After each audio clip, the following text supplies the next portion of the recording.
আসসালামু আলাইকুম। আমি যেই দিন থেকে খাস্তা বানানো শিখেছি তারপর থেকে আর বাজার থেকে কোনোদিন কিনে খাওয়া লাগেনি আমাদের। যখনই মন চায় বাড়িতেই বানাই। আজকেও বানালাম, তাই ভাবলাম আপনাদের সাথে একটু শেয়ার করি। এখানে নিয়েছি ময়দা, তার মধ্যে দিয়েছি কালো জিরা, পরিমাণ মতো নুন, তারপরে দিয়েছি বেশ পরিমাণে সয়াবিন তেল দিয়ে সুন্দর করে আটার সাথে ভালো করে মেখে নেব। সুন্দর করে কিন্তু মাখতে হবে। এই যে পর্যায়ে মাখা শেষ হয়ে গেছে, এখন অল্প অল্প পানি দিয়ে একদম সুন্দর একটা ড্রো তৈরি করে নেব। পানিটা কিন্তু অল্প অল্প করে দিতে হবে বারে বারে। আমিও আস্তে আস্তে পানি দিয়ে সুন্দর করে একটা ড্রো তৈরি করে নিতেছি। একবারে পানি দিলে ডোটা কিন্তু সুন্দর হবে না, এই জন্য বারে বারে পানি দিতে হবে। এই তো ডোটা সুন্দরভাবে মথে নিয়েছি। এখন আধা ঘন্টার জন্য আমি রেস্টে রেখে দেব।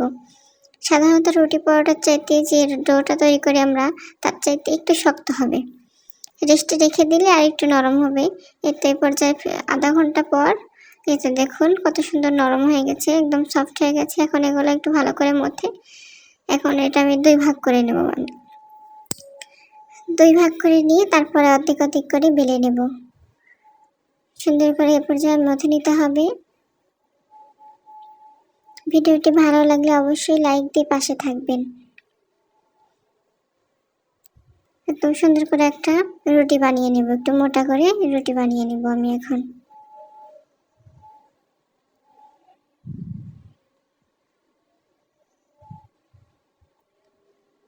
তো রুটি বানিয়ে নিতেছি আমি।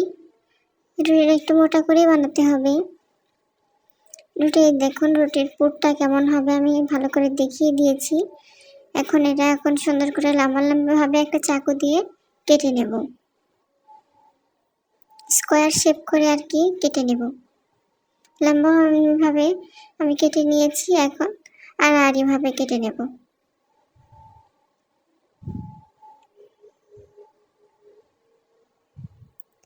তো সবগুলো সুন্দর করে কেটে নিয়েছি। এদিকে কড়াই গরম করে দিয়ে দিলাম পরিমাণ মতো সয়াবিন তেল। তেলটা একটু বেশি করে দিয়েছি।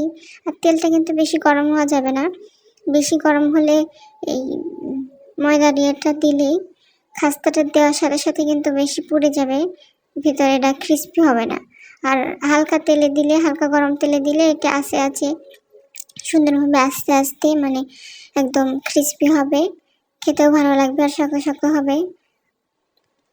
এরপর আস্তে আস্তে সুন্দর করে চুলার জালটা একদম মিডিয়াম টু লোতে রেখে সুন্দর করে আমি এগুলো ভেজে নেব, লাল লাল করে ভেজে নেব।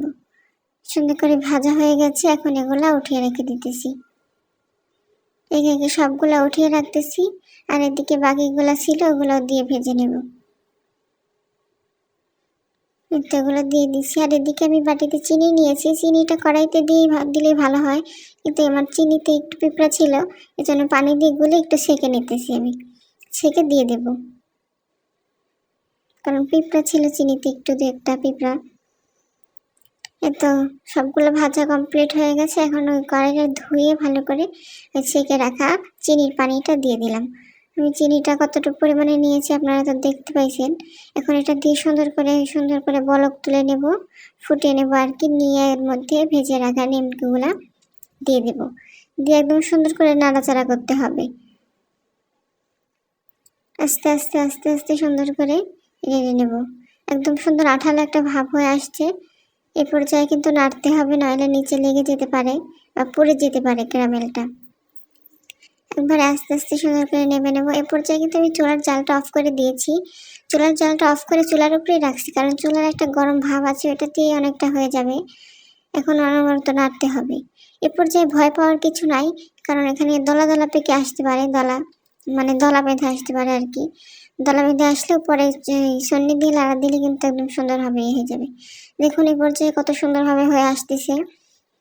আস্তে আস্তে মন করে নেড়ে চেড়ে একদম আমি মিশিয়ে নেব ভালো করে। একটু মিশিয়ে নিতেছি। খেতে কিন্তু ভীষণ মজা হয়েছিল। আর আমি এমন করেই বানাই বাড়িতে, কিনে খাওয়া লাগে না আর কি। হোমমেড খাবার সবসময় বেস্ট হয় আর স্বাস্থ্যকর হয় বাইরের কিনে খাবারের চাইতে।